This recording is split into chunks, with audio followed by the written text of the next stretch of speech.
Face à une crise politique sans précédent entre Kasavubu et Lumumba, Mobutu, avec l'appui extérieur, s'est vu contraint de prendre les choses en main pour la paix et le développement de la très jeune nation. Qui en fait est Mobutu? Mobutu était le secrétaire particulier de Lumumba. Les Mobutu, les Okito, n'étaient que des nationalistes. Eh bien, beaucoup de gens n'ont retenu que le mauvais côté de Mobutu, mais quand on veut être honnête avec l'histoire, on dira aussi du bien.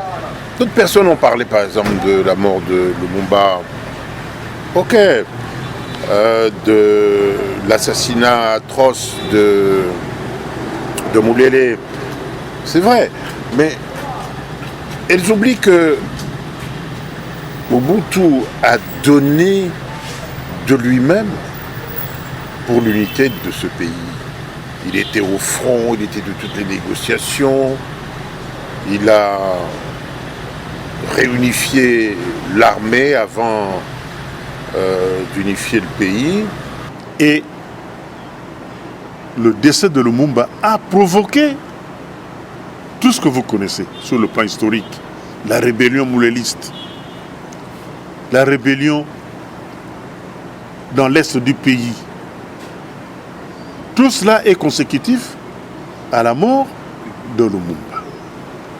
Aucun gouvernement ne pouvait être stable. Il y avait des sécessions, il y avait un gouvernement en exil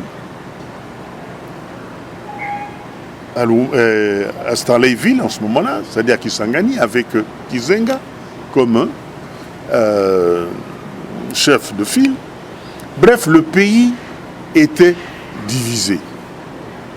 Et c'est schématiquement en raison de tout cela, de cette rébellion, que le président Mobutu, avec l'armée, on dit non, nous devons mettre fin à cette situation-là.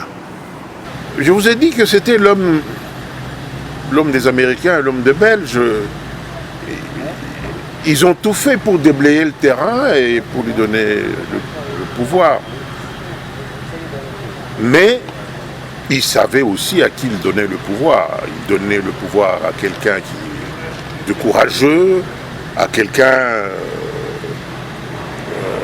qui savait ce qu'il faisait. Parce qu'il a déblayé tout le terrain, lui-même aussi, jusqu'à sacrifier des vies humaines. Mais vous savez, le pouvoir ou la politique n'est pas que propre. Et c'est ce qui fut fait. En 1964, tout ce qu'il y avait comme rébellion dans ce pays, c'était un peu calmé, mais il restait toujours des poches, des dissensions internes. C'est ce qui a amené l'armée, avec le colonel Mobutu, en 1965, le 24 novembre, à prendre le pouvoir. Voilà. Il y avait donc des raisons objectives. Il y avait donc des raisons politiques, mais aussi des raisons objectives. Il y avait effectivement des dissensions internes assez aiguës entre les Congolais. Je pense que le premier bilan de Mobutu, c'est d'avoir permis au pays de vivre en paix. Dans un pays de 2 345 000 km² qui compte plus de 400 ethnies, il est vrai que unir un tel peuple est un coup de maître que le président Mobutu a fait avec brio et qui demeure jusqu'à ce jour. Mobutu a voulu promouvoir tous les Congolais. Vous connaissez le fameux problème de l'administration des non-originaires. Mobutu a cherché à faire en sorte que n'importe qui, en tant que Congolais, puisse se sentir chez lui, là où il est. Et ça, ce n'était pas une petite chose. C'est une grande chose. Aujourd'hui, les mariages interethniques est consécutif à cette politique-là. Mais s'il y a encore un peu d'unité, je crois que ça, c'est son œuvre. Vous savez, moi, je suis du Katanga. quand on a terminé les humanités, on connaît quand même le pays. Pour moi, Mokongo, c'est tout celui qui est déjà vécu de l'autre côté. Les détails ne m'intéressaient pas, de savoir qu'il y a quelqu'un de Bandundu, qu'il y a quelqu'un du Bas-Congo. Il y a même des moments où on prenait les gens de Kisangani, comme les gens d'Équateur. Voilà, c'était un générique. Non, ça, c'est les Bas-Congo. Celui qui parlait Lingala, c'était un Mokongo.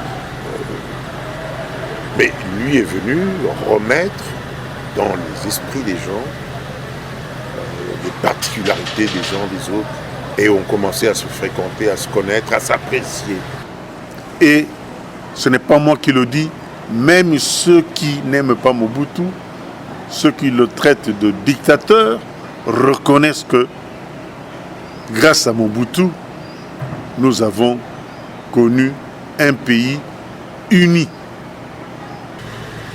Mais s'il y a encore un peu d'unité, je crois que ça, c'est son œuvre. Le maintien de la paix va de pair avec une certaine stabilité économique et financière. Et cette ère sous Mobutu, beaucoup s'en souviennent encore. Pendant un certain temps, les Congolais, ceux qui sont honnêtes, reconnaîtront qu'il y avait une certaine petite redistribution du produit national qui a permis aux Congolais, tant soit peu, d'être un peu à l'aise. Nous, les fonctionnaires de l'époque, jusqu'à un certain moment, le 20 de chaque mois, nous recevions notre salaire, sans problème. Par exemple, je me souviens de l'école. L'école est restée encore debout. L'université a continué à former. Là, c'était positif. Et cette prospérité économique a entraîné un effet culturel assez important. Le développement de la musique, le développement du sport, le Congolais devant les stades extérieurs était l'objet de crainte quand on avait affaire au léopard, que ce soit du point de vue du football, du point de vue du basket et d'autres disciplines.